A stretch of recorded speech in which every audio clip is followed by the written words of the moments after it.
Welcome, everybody. Welcome back to Center Stage. Hey, on today's episode, kind of just going to jump right into things. Carousel is the second musical by the team of Richard Rodgers and Oscar Hammerstein II, with Rodgers later writing that Carousel was his favorite of all his musicals. The story revolves around Carousel Barker Billy Bigelow, whose romance with mill worker Julie Jordan comes at the price of both their jobs. Billy participates in a robbery to provide for Julie and their unborn child, and after it goes tragically wrong, he is given a chance to make things right.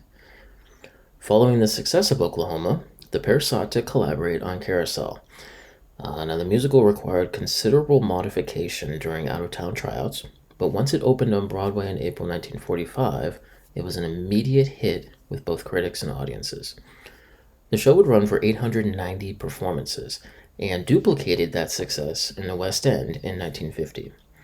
Though it has never achieved as much commercial success as Oklahoma, the piece has been repeatedly revived, recorded several times, and was filmed in 1956.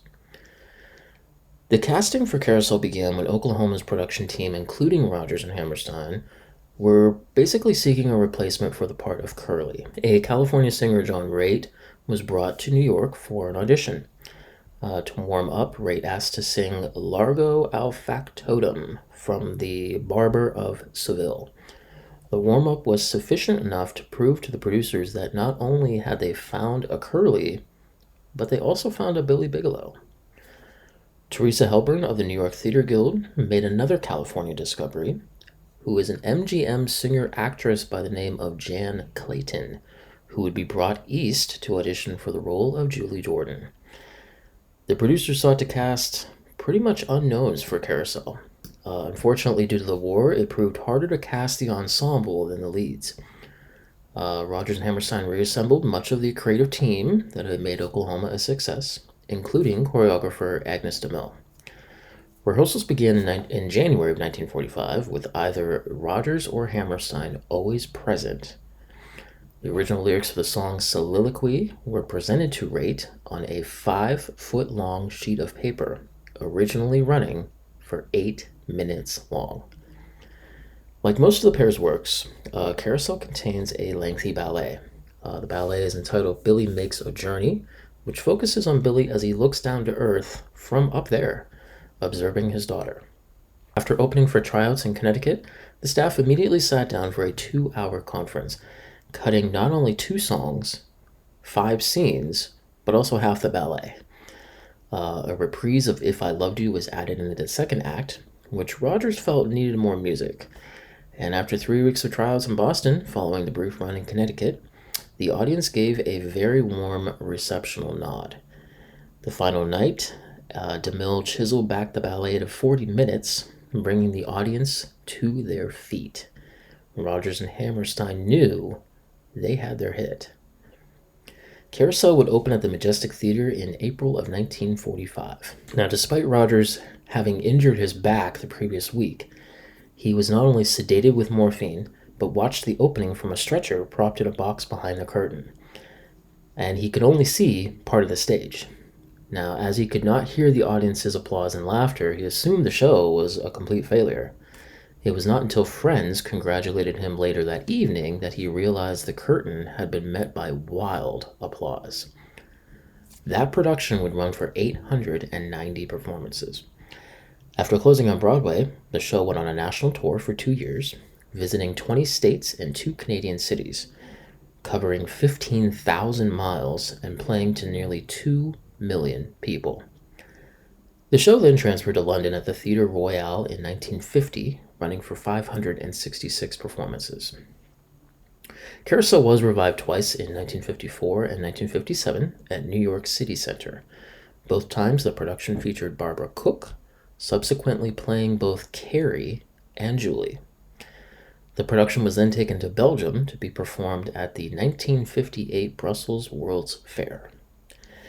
In August of 1965, Rodgers and the Music Theater of Lincoln Center produced Carousel for 47 performances, bringing back John Raitt to star as Billy, Reed Shelton, who is best known for creating the role of Oliver Warbucks in Broadway's 1977 hit musical Annie, and the late Jerry Orbach, who is best known for starring as NYPD detective Lenny Briscoe on NBC's legal drama Law and Order. The following year, the show would be brought to New York City Center for a limited engagement of 22 performances. Then, in 1992, a second revival of Carousel would open at London's Royal National Theatre.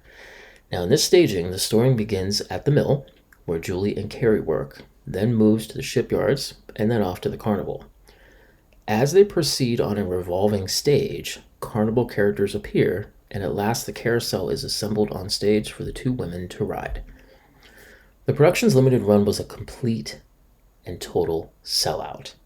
Reopening at the Shaftesbury Theatre in 1993 and produced by Cameron Mackintosh, the production would run until May of 1994 before returning back home to New York City at the Vivian Beaumont Theatre, running for 322 performances.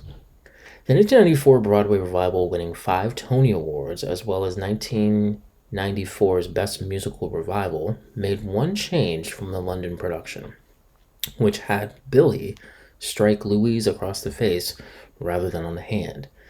It was not only a challenge for the audience to like his character after doing that one unpardonable thing, the thing we cannot forgive.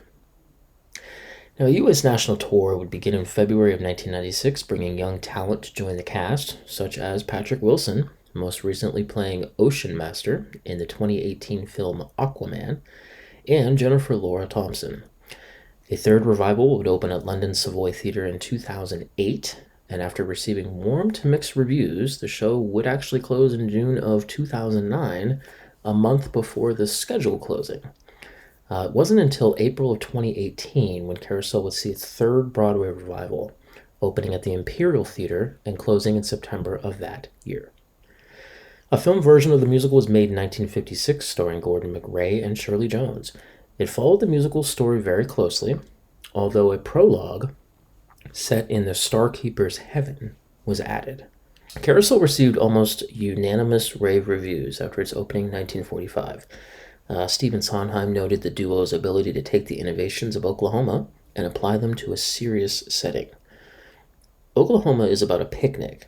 Carousel is about life and death. While theater critic Michael Billington has commented that lyrically, Carousel comes perilously close to acceptance of the inevitability of domestic violence.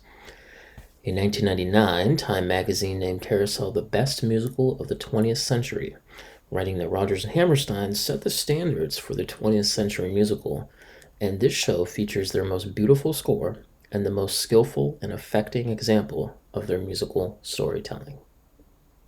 If Oklahoma developed the moral argument for sending American boys overseas, then Carousel offered consolation to those wives and mothers whose boys would only return in spirit. The meaning lay not in the tragedy of the present, but in the hope for a future where no one walks alone. Hey guys, thanks for tuning in to today's video. If you enjoyed this, please comment on what you liked or disliked. I'd love to hear from you. And if you want to see other videos like this, make sure you hit that like button and subscribe. And until next time, that's a wrap.